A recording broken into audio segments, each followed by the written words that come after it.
எல்லாரும் நல்லா இருப்பீங்கன்னு நினைக்கிறேன். நான் நல்லா இருக்கேங்க. எனக்கு ஒரு டவுட்டு. அத தயவு செஞ்சு சொல்லுங்க. நான் இப்படி தான், நீங்க எப்படி அப்படிங்கிறது, இல்ல இப்படி இருக்கக்கூடாதா அப்படிங்கிறத சொல்லுங்க. நான் ஷேர் பண்றேன்.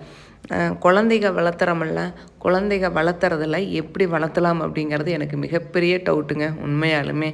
சரி, ஒரு குழந்தைய வளர்த்துறோம். அவன் வந்து ஏதாவது பயந்துக்கிட்டான்னா, அது பயப்படக்கூடாது. அது என்ன பண்ணிரும்? அத துணிஞ்சு செய்யணும். யாருக்கிட்டயுமே அதாவது பேசையில பார்த்தீங்கன்னா, தப்பான வேர்ட்ஸ் யூஸ் பண்ணக்கூடாது அப்படிங்கிறது அது எல்லாம் சொல்லிக் குடுக்குறது தான். நார்மலா நான் சொல்றது, நீ தப்பு செஞ்சிருந்தா நீ வந்து மன்னிப்பு கேளு. தப்பு செஞ்சிருந்தா அந்த இடத்த போறக்கு ஃபீல் பண்ணு. தப்பே செய்யலைன்னா அந்த இடத்துல போய் கான்ஃபிடென்ட்டாக பேசு. இல்லை நீ தப்பே செஞ்சிட்டினாலும் பரவாயில்ல, நான் தப்பு செஞ்சுக்கிட்டேன் அப்படின்னு ஒத்துக்கக்கூடிய மைண்ட் செட்டை கொண்டுக்கிட்டு வா. உண்மையை பேசி பழகு அப்படிங்கிறது ஒரு கேட்டகரியாக பீப்புள் வந்து அப்படி வளர்த்துவாங்க. ஓகேவா? சரி, ஓகே. இன்னொரு கேட்டகரி அது தைரியமாக வளர்த்துவாங்க. எங்கே என்ன பண்ணிடும், கீழே விழுந்து எந்திரிச்சு வந்தாலும் பரவாயில்ல, என்னாச்சு அவ்வளோதானே ஆச்சு, சரி போ அவ்வளோதானே, தொடச்சிட்டு வா அப்படிங்கிற மாதிரி. ஹாஸ்பிட்டல் போனால் சரியாயிரும், அவ்வளோதானே, ஒரு இன்ஜெக்ஷன் போட்டால் சரியாயிரும், ஒரு பேண்டேஜ் போட்டால் சரியாயிரும், அவ்வளோதானே காயமாயிருக்கு அப்படின்னு ஒரு கேட்டகரி. ஓகே. இன்னொருத்தர் பார்த்திங்கன்னா, ஐயோ அங்கே போகாத, இன்னொரு கேட்டகரி ஆஃப் பீப்புள் எப்படி இருப்பாங்கன்னு சொல்லிடுறேன். ஐயோ அங்கே போகாத, கீழே விழுந்துருவேன், அங்கே அது இருக்குது இது இருக்குது, அந்த ரூம்குள்ளே வந்து இருட்டாக இருக்குது, இருட்டுக்குள்ளே போகாத, பேய் இருக்கும், இல்லை அது இருக்கும் இது இருக்கும் அப்படின்னு சொல்லிட்டு சொல்கிறாங்க. அது அந்த பசங்க பார்த்தீங்கன்னா, எப்படின்னு அதட்டினா கூட பயந்துக்கிற மாதிரி இருக்கக்கூடிய கேட்டகரி பீப்புளும் அந்த மாதிரி வளர்த்துறவங்களும் இருக்கிறாங்க. அந்த குழந்தை பார்த்திங்கன்னா, எங்கே தனியாக போனாலும் நீ போகக்கூடாது, அங்கே போனால் அது விழுந்துடும். ரோடு கிராஸ் பண்ணுறியா, ஒரு 9th 10th படிக்கிற பையன் ரோடு கிராஸ் பண்ணுறியா, ரோடு கிராஸ் பண்ண தெரியாது, ஏதாவது நீங்கள் அதை பண்ணிடுவீங்க இதை பண்ணிடுவீங்க, போய் பழகுப்பா, போனால் தான் தெரியும், நீ தனியாக போ, தனியாக ஃபேஸ் பண்ணு, தனியாக பேச எடுத்துவீங்கிட்ட, தயங்கி நிற்காத அப்படின்னு சொல்கிறதே இல்லை. நீ ஏன் போய் கேட்ட, நான் வந்து கேட்டிருப்பேன்ல, எல்லாத்துக்கும் என்னைய வந்து முன்னாடி நிறுத்தியிருக்கணும் அப்படின்னு பேசுகிறவங்களும் இருக்கிறாங்க. ஓகேவா? இதில் எந்த மாதிரி இருக்கிறது அப்படிங்கிறது தெரியல. எந்த மாதிரியான இந்த காலத்து பசங்களே, நான் ஃபஸ்ட்டு சொன்ன கேட்டகரியாக இருந்தாலும் சரி, செகண்ட் சொன்ன கேட்டகரியாக இருந்தாலும் சரி, எந்த கேட்டகரியாக இருந்தாலுமே இப்போ இருக்கிற மீடியாவால் பசங்க வந்து ரொம்ப கெட்டு போயிட்டாங்க. அதனால் அவங்களுக்கு வந்து கடவுள் என்ன எழுதியிருக்காரோ அதுதான் நடக்கு அப்படிங்கிற மாதிரி என்னுடைய ஒரு மைண்ட் செட்டு. உண்மையை சொல்லணுன்னா, என்ன இப்படி தைரியமாக இருக்கிற பசங்க வந்து படிப்பு அப்படிங்கிறத தாண்டி வந்து லைஃப் வந்து செட்டில் ஆகிறதுக்கு தப்பான ரூட்டில் எதுவும் போகாது இருந்தாங்கன்னா செட்டில் ஆயிடுவாங்க, அடித்து நிறவிட்டு வந்துடுவாங்க அப்படிம்பாங்க எங்கள் ஊர் சைடு. அது மாதிரி தான். சரி பார்த்துக்கலாம் போ அப்படின்னு சொல்லிட்டு எல்லா விஷயத்தையும் வந்து பாசிட்டிவாக எடுத்துக்கிட்டு போயிடுவாங்க. இந்த மாதிரி இருக்கக்கூடியது எது எடுத்தாலும் பயந்துக்கிட்டு அழுதுகிட்டு அப்படி இருக்கக்கூடிய பசங்கள் பார்த்திங்கன்னா, எந்த விஷயமே வந்து ஸ்டாண்டர்டாக செய்ய முடியாது. ஏதோ ஒன்று அப்படி நடந்துருமா இப்படி நடந்துருமா அப்படின்னு ஒரு அனலைஸ் பண்ணிக்கிட்டு அடுத்தவங்களை கண்டு பயந்துக்கிட்டு இப்படியே போயிருன்னு நினைக்கிறேன். இது எதுக்கு நான் சொல்ல வர்றேன் அப்படின்னா, இப்போ ரீசெண்டாக வந்து ஒரு 2 to 3 டேஸ்க்கு முன்னாடி இது நடந்தது. பேரண்ட்ஸ்குள்ளே வந்து பேரண்ட்ஸ் மீன்ஸ் ஒரு பையன் வந்து இன்னொரு பையனை அடிச்சிட்டான். எங்கள் டியூஷன் சென்டரில் நடந்தது. ஒரு பையன் இன்னொரு பையனை அடிச்சிட்டான். அந்த பையன் கொஞ்சம் குறும்பு தான்னு வச்சுக்கோங்களேன். அடிக்கிற பையன் வந்து குறும்பு தான், ஆக்டிவான பையன். இன்னொரு பையன் பார்த்தீங்கன்னா கொஞ்சம் ஆக்டிவ் இல்லாத, கொஞ்சம் டல்லாக இருப்பான். ஓகே, அப்படி இருக்கிற பையனை வச்சுக்கோங்க. அடிச்சிட்டான். அடிச்சிறது ஓகே, தப்புக்குங்க. அந்த பையன் பண்ணினது தப்பு தான், குறும்பு. ஆனால் 2 பேத்துக்குள்ள என்ன வாக்குவாதம் வந்தது அப்படிங்கிறது அவங்க 2 பேத்துக்கு தான் தெரியும். அந்த அடித்த பையனை வந்து கொஞ்சம் குறும்பு பண்ணுவான் அப்படிங்கிறதுனால பசங்க வந்து ஸ்டூடெண்ட் வந்து குறும்பு பண்ணுற பசங்களும் இருக்காங்க, குறும்பு பண்ணாதவங்களும் இருக்காங்க. குறும்பு பண்ணுறவங்கெல்லாம் என்ன ஒரு மைண்ட் செட்டுக்கு வந்துடும்னா, குறும்பு பண்ணுற பசங்க வந்து தப்பே செய்யலினாலும் அவங்க தப்பு செஞ்சுருப்பாங்க, இதை அவங்க தான் செஞ்சுருப்பாங்க, இதை அவங்க தான் உடச்சிருப்பாங்க, இதை அவங்க தான் கீழே ஊற்றிருப்பாங்க அப்படிங்கிற மாதிரி ஒரு மைண்ட் செட்டுக்கு வந்துடுறாங்கன்னு நினைக்கிறேன். ஏன்னா இது வந்து தப்பே செய்யாத வந்து இருக்கிறாங்கல்ல, குட் பாயாக வந்து இருக்கிறாங்கல்ல, அவங்க ஏதோ ஒரு டைம் தப்பு செஞ்சுருப்பாங்க. அதை வந்து நாம் வந்து அந்த பசங்க மேலே போட்டுறதுனால, அதாவது குறும்பு பண்ணிகிட்டு இருக்கிற பசங்க நீ தான் செஞ்சுருப்ப அப்படின்னு சொல்கிறோம்ல, அதனால் அவங்க இப்போ அந்த பசங்க மேலே விழுந்துருது. இது வந்து அவங்களுக்கு ஒரு அட்வான்டேஜாக எடுத்துக்கிறாங்கன்னு நினைக்கிறேன். அப்படி போகிறதும் போகுது. எங்கள் டியூஷன் சென்டரில் நடந்தது தான் இது. இதில் அந்த 2 பசங்களுக்கு வாக்குவாதம் வந்துருச்சு. இந்த மாதிரியெல்லாம் கொஞ்ச நாள் போய்கிட்டே இருந்தது. நீ தான் தப்பு பண்ணியிருப்பேன், நான் தான் தப்பு பண்ணியிருப்பேன் அப்படின்னு சொல்லிட்டு எங்களுக்கே என்ன பண்ணுறதுன்னு தெரியாத மாதிரி போயிட்டு இருந்தது.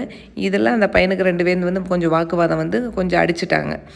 அடிச்சதில் சரி அது வந்து நாங்கள் சால்வ் பண்ணியிருப்போம், ஒன்றும் பிரச்சனை இல்லை. நாங்கள் சால்வ் பண்ணுற அளவுக்கு வந்து சால்வ் பண்ணுற மாதிரி பிரச்சனை தான். அடிச்சுட்டான், அதை சும்மா லைட்டாக கொட்டிட்டாங்களாட்டிருக்குது. அந்த பையன் வந்து அது சாஃப்டான பையன்னு சொன்னேன்ல, அது ரொம்ப சாஃப்ட்டுங்க. ஏன்னு சொன்னாவே அழுகக்கூடிய பையன், 10th படிக்கிற பையன்னு வச்சுக்கோங்க. அதை அப்படி வளர்த்திருக்கிறாங்க. இது கொஞ்சம் ரவுடி மாதிரின்னு வச்சுக்கோங்களேன். கொஞ்சம் எதுவாக இருந்தாலும் போங்க மேம் பார்த்துக்கலாம் அப்படிங்கிற மாதிரி இருக்கக்கூடிய பையன்.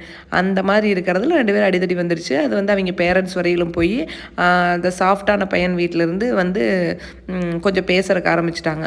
அந்த ரூடாக இருக்குதுல்ல, அந்த பையன் வீட்டுக்கெல்லாம் ஃபோன் பண்ணி எப்படி உங்கள் பையன் இப்படி பண்ணலாம் அப்படி பண்ணலாம் அப்படிங்கிற மாதிரி பேசுறதுக்கு ஆரம்பிச்சிட்டாங்க. சரி ஓகே, இந்த பையன் பண்ணினது தப்பு தான். சரி அவங்க மட்டும்தான் வந்து பாசம் வச்சுருக்காங்களா, நம்ம பையனுக்கு பாசம் இல்லையா அப்படிங்கிற மாதிரி தான் தோணும் பேசையில். சரி அவங்க பேரண்ட்ஸ்கிட்ட நான் சொன்னேன், அந்த ரூடாக இருக்கிற பையன்கிட்ட இப்படியெல்லாம் அவங்க அம்மா பேசினாங்க அப்படின்னு சொல்லிட்டு அவங்க ஃபீல் பண்ணிகிட்டு இருக்கையில் சரி விடுங்க அப்படிங்கிற மாதிரி சொன்னேன். அவங்க என்ன சொன்னாங்கன்னா, என் பையன் குறும்பு பண்ணுவானுங்க, பண்ணியிருக்கலாம் அடிச்சிருக்கலாம் அப்படிங்கிற மாதிரி சொன்னாங்க. சரி தப்பு இல்லைங்க அடிச்சிருக்கலாம்னு சொல்கிறது, ஆனால் அடிச்சிருக்கலாம் அப்படிங்கிறத வந்து அடிச்சிருக்கானே இல்லையான்னு தெரியாது. நம்ம பையன் குறும்பு பண்ணுவான் அப்படிங்கிறதுக்காக நீ இவன் தான் பண்ணியிருப்பான்னு நீங்களே எப்படி சொல்கிறீங்க? என்ன நடந்ததுன்னு எங்களுக்கே தெரியல, உங்களுக்கு எப்படி தெரியும்? நீங்களாக வந்து தப்பான ஒரு மைண்ட் செட் வச்சுக்கிட்டு பசங்களோட இதில் வந்து மைண்டில் விளையாண்டுட்டு இருக்காதீங்க அப்படின்னு சொல்லேன். அந்த பையன் வந்து குறும்பு பண்ணி பண்ணி குறும்பு செஞ்சுட்டே இருங்காட்டி அவங்க பேரண்ட்ஸ்க்கு இவன் தான் பண்ணியிருப்பானோ அப்படிங்கிற டவுட் வந்துருச்சு. அப்படிங்கிற அளவுக்கு ஆயிடுச்சுங்க. அந்த பையன் குறும்பு பண்ணானோ இல்லையோ அப்படிங்கிறது அவனுக்கு தான் தெரியும். அந்த 2 பசங்களுக்கு மட்டும்தான் தெரியும், கடவுளுக்கு தான் தெரியும் உண்மையை சொல்லணும்னா. சரி இப்படி போயிட்டுருக்கையில் அவங்க சரி இந்த பிரச்சனை இதோட முடிஞ்சிருச்சு, சரி விடுங்க அப்படின்னு சொல்லிட்டு விட்டா அவங்க அம்மா அங்கே ஃபோன் பண்ணி அவங்கள திட்டினாங்களா. சரி ஓகே அதுதான் திட்டாங்க அப்படிங்கிறது. இதெல்லாம் எனக்கு உடன்பாடு கிடையாது. நம்ம பிரச்சனையை நாம் தான் சால்வ் பண்ணிக்கணும். குழந்தைங்க பிரச்சனையை வந்து குழந்தைகளோடு விட்டுக்கணும். அது வந்து பேரண்ட்ஸ் வரையிலும் கொண்டு போய் பிரச்சனை பண்ணக்கூடாது. அவங்க இன்றைக்கி அடிச்சுக்குவாங்க, நாளைக்கு சேர்ந்துக்குவாங்க அப்படிங்கிறது ஒன்று இருக்குது. சரி ஓகே, இது வந்து ஃபோன் பண்ணி பேசி திட்டாங்களா. அப்புறம் அந்த அன்னைக்கு ஈவினிங்கே பார்த்திங்கன்னா டியூஷன் சென்டர் வந்து அந்த பையனை எல்லா ஸ்டூடெண்ட்டுக்கு முன்னாடி பேசினா அவன் வந்து தப்பே செஞ்சுருந்தாலும் பேசுங்க, தப்பு கூட இல்லைன்னு சொல்லலாம். அது பேசுகிறதே தப்பு என்னை பொறுத்தவரையிலும். எல்லாம் பேசியாச்சு ஓகே. அந்த பையன் வந்து குறும்பு பண்ணிட்டான். அவன் தனியாக கூட்டிகிட்டு போய் வந்து ஏன் அப்படி பண்ணேன் ஏது பண்ணேன் அப்படின்னு கேட்டிருந்தா கூட ஓகே, ஒன்றும் பிரச்சனை இல்லை. அவனை எல்லா ஸ்டூடெண்ட்டுக்கு முன்னாடியும் பேசுகிறது வந்து அவன் கில்ட்டியாக ஃபீல் பண்ணிக்கிட்டு அவன் அழுக மாட்டான்னு வச்சுக்கோங்க. அந்த மாதிரி வந்து ரூடான பையன்தான். இருந்தாலும் அவனுக்கு ஒரு அந்த ஃபீலிங் இருக்கும்ல, எச்சாதான் அந்த குறும்பு பண்ணலான்னு தோணும். அவங்களுடைய மைண்ட் செட் எப்படி இவங்க அப்படி பேசலாம் அப்படிங்கிறது. இதில் பேரண்ட்ஸ் வந்து தயவு செஞ்சு குழந்தைகளுடைய விஷயத்தில் பக்கத்து வீட்டில் சண்டை நடந்தாலும் சரி, ஸ்கூலில் சண்டை நடந்தாலும் சரி, முடிஞ்ச வரையிலும் அவங்களுக்குள்ளே தீர்த்துக்கிட்டு அப்படின்னு சொல்லிட்டு விட்டுருங்க. பேரண்ட்ஸ் வந்து என் பசங்க மேலே எனக்கு தான் பாசம் இருக்குது, நான் உங்களை விட 100 மடங்கு வச்சுருக்கிறேன் அப்படின்னு சொல்லிட்டு தயவு செஞ்சு வரிஞ்சு கட்டிட்டு போய் பிரச்சனை வந்து பெருசாக்காதீங்க. சரி அந்த பையன் அடிச்சிட்டான், ஓகே தப்பு தான், சாரி சொல்லிட்டான். நான் சொல்லிட்டேன், தங்கம் உன் மேலே தப்பு இருந்தாலும் சரி, ராங்காக இருந்தாலும் சரி, எதுவாக இருந்தாலும் சரி, நீ உன்னுடைய மைண்ட் செட்டிலிருந்து சாரின்னு சொல்லிட்டு வந்துடும், ஒன்றும் பிரச்சனை இல்லை, நீ குறைஞ்சி போயிட மாட்டேன், ஏன் பேசுகிற அளவுக்கு வச்சுக்கிறேன் அப்படின்னு சொல்லி தான் விட்டேன். போனே சாரிங்க அப்படின்னு சொல்லியிருப்பானாட்ருக்குது. அவங்க அதையும் ஏற்றுக்காத அதையும் இதையும் பேசிகிட்டு இருந்தாங்க. கொஞ்சம் கூட மெச்சூரிட்டி இல்லாமல் எனக்கு பண்ண மாதிரி ஒரு ஃபீல் ஆச்சு. சரி அவங்களுடைய மைண்ட் செட் அப்படி தான். தயவு செஞ்சு நான் இதில் மறுபடியும் எதுக்கு சொல்கிறேன்னா, குழந்தைகளோடைய விஷயம், குழந்தைங்க பேசிட்டு விளையாண்டு பக்கத்து வீட்டில் அடிச்சுக்கிட்டாங்க பிடிச்சிக்கிட்டாங்க அப்படின்னா நீங்கள் போய் பெரியவங்க இன்வால்வ் ஆகி பிரச்சனையை பெருசாக்காதீங்க. குழந்தைங்க இன்றைக்கி அடிச்சுக்குவாங்க, நாளைக்கு சேர்ந்துக்குவாங்க.